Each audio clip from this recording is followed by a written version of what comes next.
In the waters of the North Atlantic, a daring voyage commenced on the eve of June 18, 2023. Titan, a state-of-the-art submersible, took to the sea off the rugged coast of Newfoundland, Canada. Bearing a crew of 5 adventurous souls, they journeyed beneath the waves to glimpse the haunting remains of the shipwrecked Titanic. Yet, their radio signal faded to silence no sooner than their expedition began.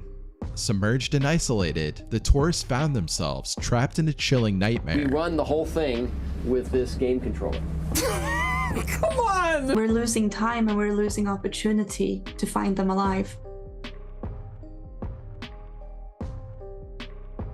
5 spirited individuals stepped into the belly of the Titan submersible, their eyes reflecting the same spark of audacious curiosity. At the helm stood 61-year-old Stockton Rush, a maverick pilot whose day job was being the founder and CEO of Oceangate Expeditions. The firm orchestrated the daring voyage to the ghostly remnants of the Titanic. The silver-haired Stockton was no ordinary engineer, with his roots in the aerospace industry, a well-known passion for the uncharted depths of the sea, and inventive submersibles. His brainchild Oceangate came into existence in 2009, but it was not until 2021 that it began offering Titanic expeditions to thrill-seeking patrons. The company had mustered nearly $37 million in fundraising, including a new investment of $18 million to launch the Titanic expeditions. Never one to be daunted by risks, Stockton's adventurous spirit was highlighted in a 2022 interview where he said, "If you just want to be safe, don't do anything. At some point, you have to take some risk." He even questioned the convention of safety in itself, terming it a pure waste. It wasn't an overstatement when a 2009 Smithsonian Magazine piece called Stockton a daredevil inventor. The same article quoted him criticizing the U.S. Passenger Vessel Safety Act of 1993 for stifling commercial innovation by overemphasizing passenger safety. Riding in the Titan alongside Stockton was Hamish Harding, a 58-year-old British billionaire with an insatiable thirst for extreme adventures. He was a globetrotter who journeyed to the South Pole with Buzz Aldrin, held 3 Guinness World Records, including a 4-hour drive to the Mariana Trench's abyss, and joined the 6-strong crew of Blue Origin's suborbital flight. Harding was a force of nature, an aviation enthusiast, skydiver, and a 2022 inductee into the Living Legends of Aviation. Harding was a brother-in-arms to fellow awardees like space moguls Elon Musk, Jeff Bezos, Richard Branson, and A-listers Tom Cruise and Harrison Ford. The third occupant was a vulnerable 77-year-old Paul-Henri Nargeolet, a former French Navy commander and an expert in deep-sea exploration. With 35 dives to the Titanic wreck, Nargeolet was an authority on the infamous shipwreck and the director of underwater research at RMS Titanic Incorporated, the firm with salvage rights to the Titanic. He was part of the team that located the vanished Air Force Flight 447 over the Atlantic. Joining this illustrious crew was Shahzada Dawood, a 48-year-old Pakistani-British entrepreneur, philanthropist, and his teenage son, Suleman Dawood, who led the colossal Engro Corporation back home, and also sat on the board for his family's foundation and the SETI Institute, famed for its search for extraterrestrial life. These 5 passengers aboard the Titan shared a profound connection, a deep-sea interest and significant achievements in air, space, and sea exploration, coupled with the financial wherewithal to chase these passions. Oceangate's Titanic expeditions came with a hefty price tag of up to $250,000 per person, but the firm's mission was more than just catering to deep-sea tourism. They aspired to advance research on the wreck and its surrounding debris, unveiling the mysteries shrouding the deep sea. The Titanic wreck site is perilous and unpredictable, expressed Dick Barton.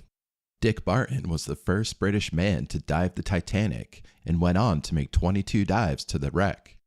In his conversation with Good Morning Britain, he spoke of the consistent ebb and flow of water currents and the amount of power it takes to stay on track. When you're very deep in the ocean, power conservation is critical. Your power is your lifeline and your guide. The situation down there becomes critical if a calamity forces the crew to vacate the pod on the sea floor. Simon Boxall, a renowned oceanography expert, painted a grim picture. The pressure at 3,800 meters beneath the surface is extraordinary. It's a death trap. Escape attempts at depth would last a mere fraction of a second. As a result, if there is an issue at that depth, rescuing the submersible and its occupants necessitates rising the vessel back to the surface. Operating in international waters, the Titan was free from any safety regulations, carrying no seaworthiness certification from any authority. David Pogue, a reporter who undertook the expedition in 2022, revealed that the Titan passenger must sign a waiver. It acknowledges that they're stepping into an experimental vessel without any approval or certification by any regulatory body, with potential risk of physical harm, disability, emotional distress, or even death. Mike Reese, a TV producer and another expedition participant, noted the ominous repetition of death 3 times on the first page of the waiver. The Titan has made 3 expeditions to the Titanic wreck site, the first of which was July 2021. In 2022, David Pogue was on board when the ship happened to lose communication during a dive. Pogue's December 2022 report questioned Titan sub's safety. In the report, Pogue commented to Stockton that it seemed like the submersible had some elements of MacGyver jerry-riggedness. Stockton's avant-garde mind created Titan's controls using a video game controller that tricked many people and didn't know if it was a serious thing or a joke within the submersible. Pogue stated that he noticed the Logitech Bluetooth game controller was used to steer and pitch the submersible, and construction pipes were used as a ballast. Also, on that dive, one of the thrusters to the Titan was accidentally installed backward, and the submersible started spinning in circles when trying to move forward near the seafloor. As a BBC documentary, Take Me to the Titanic, reported, the issue was bypassed by a steering wheel holding the game controller sideways. The Titan, a petite teardrop-shaped submersible, lacked the prowess of a naval submarine. At 22 feet long, it had room for 5 in its interior, crafted from metal, resembled a minivan size, devoid of seats but featuring a tiny toilet and a singular pothole window. Its scale and design made it unsuitable for prolonged underwater stays or unassisted port arrivals requiring constant vessel support. During an experience on the Titan, passengers were handed sandwiches and water for a 10-hour-long journey, which allotted to merely 20 minutes to witness the Titanic wreckage. Curiously, one of the passengers noted that the compass behaved erratically throughout the entire voyage. The Titan's deep-sea pursuits ruled out the use of GPS, relying instead on a text messaging system to communicate with the Polar Prince, which is the mothership that deploys the sub. The stark reality of life support on the Titan was its limited oxygen reserves, just 96 hours.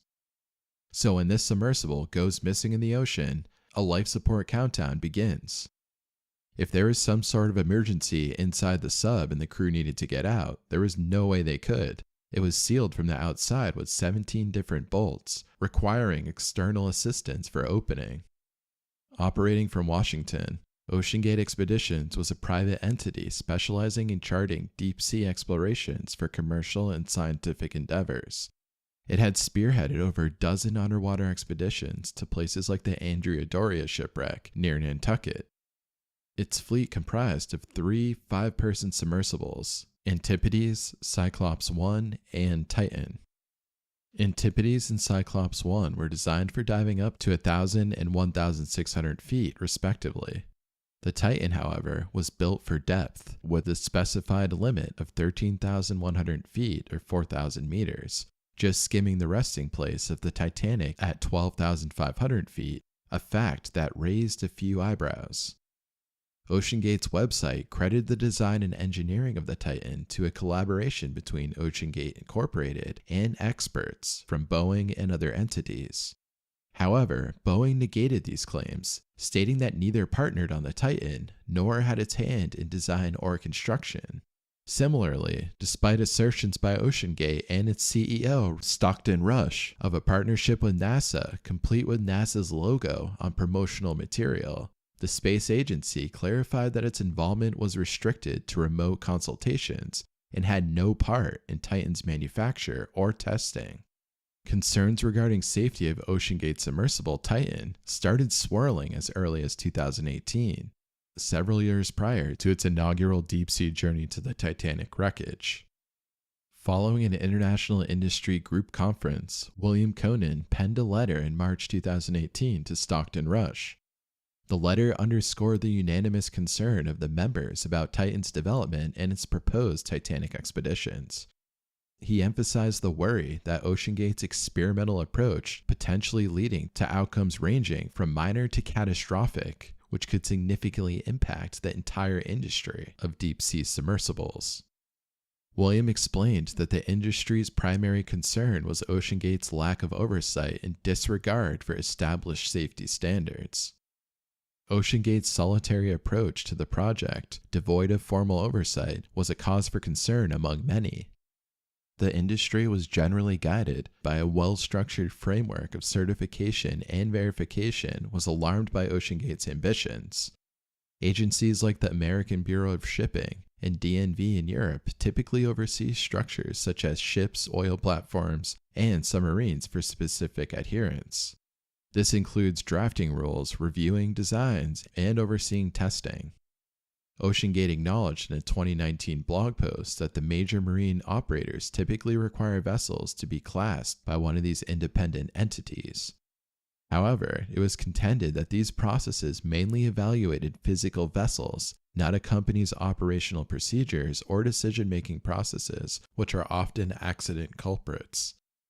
William noted that he had a conversation with Stockton where they agreed to disagree. He also highlighted that the challenge of regulatory bodies lagging behind new innovations was not exclusive to submarines. This stance of pushing regulations forward in the face of rapidly evolving technology was a common industry challenge. David Lockridge, Oceangate's former director of marine operations and an experienced submarine pilot, claimed in a 2018 lawsuit that he was fired after voicing safety concerns about Titan, especially the inadequate testing of its carbon fiber hull. Lockridge advocated for engaging a classification agency for inspection and certification, which he claimed was ignored by Oceangate management. His attempt to address these issues in a report led to his dismissal.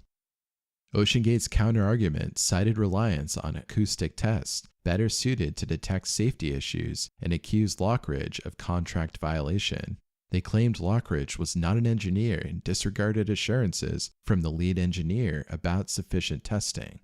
The case was settled out of court in 2018. In the early hours of June 19, 2023, at 4 a.m. Eastern Time, the deep-sea submersible was primed to begin its descent towards the historical remnants of the Titanic. The planned launch faced minor setbacks, pushing the actual dive to a later start. Once resolved, the team embarked on their extraordinary journey with high spirits and hearts aflame with the thrill of adventure. By 8 a.m. Eastern Time, the submersible initiated its estimated 2-hour descent towards the site. A wave of anticipation washed over the crew, their hearts pulsating with the exhilaration of the imminent deep-sea exploration. But as they ventured deeper into the ocean abyss, a chilling dread crept in. The vast, crushing ocean depths seemed to encroach upon them, threatening to entomb them within the metallic confines of the submersible. At 9:45 a.m. Eastern Time, a deafening silence replaced their earlier communication between the submersible and the surface vessel. An hour and 45 minutes into their descent, contact with the outside world was abruptly severed. The vessel that once signified discovery and adventure now felt like an underwater prison.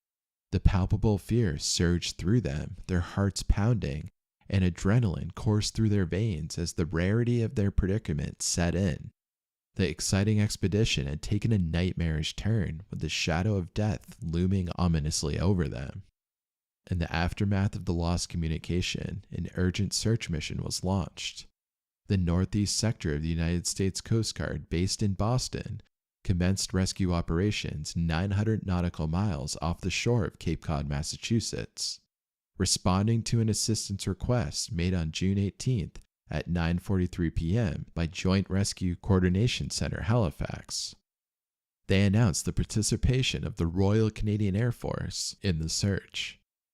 The mission involved 3 C-130 Hercules aircraft, 2 from the United States and 1 from Canada, a Poseidon aircraft from the United States, and sonar buoys. However, the low visibility weather conditions posed a significant challenge to the rescue efforts, only to clear the following day. As each moment passed, the urgency heightened in this dramatic race against time in the vast expanse of the ocean. The operation to rescue the Titan submersible, lost in the deep sea near the site of the Titanic wreck, had posed many challenges for the United States Coast Guard. From the remoteness of the location to the inclement weather, darkness, rough sea conditions, and frigid water temperatures, the mission had tested the limits of their expertise and resources. Admiral John Mauger emphasized the commitment to the task at hand, stating that all available assets were being deployed. In typical scenarios, submersibles are outfitted with acoustic beacons that emit underwater sounds, aiding rescuers in detection. The Titan's possession of such a device remains uncertain, adding a layer of complexity to the mission. Unfortunately, neither the U.S. Coast Guard or Canada possesses underwater vessels capable of effectively aiding search and rescue efforts. While the U.S. Navy has a deep submergence rescue vehicle, it cannot reach the depths potentially harboring the Titan. The Navy does have remotely operated vehicles, but swift transportation of these vessels to the site proved extremely challenging. On June 20th, the pipelaying ship Deep Energy, operated by Technip FMC, arrived at the site. Its cargo included 2 remotely operated vehicles and other equipment designed to navigate extreme seabed depths in the area. By 10:45 a.m., the U.S. Coast Guard had scoured 10,000 square miles of sea. In a promising development, an internal government memo reported that a Canadian CP-140 Aurora sensor detected underwater noises while searching for the submersible. Official acknowledgement of these sounds came from the U.S. Coast Guard the next morning, although early investigations had not yielded concrete results. Admiral Mauger noted that these noises' source was unknown and could have originated from the many metal objects at the wreck site. A Canadian CP-140 plane had previously spotted a white rectangular object floating on the surface. However, the ship dispatched to identify this object was redirected to trace the origin of the mysterious underwater noises.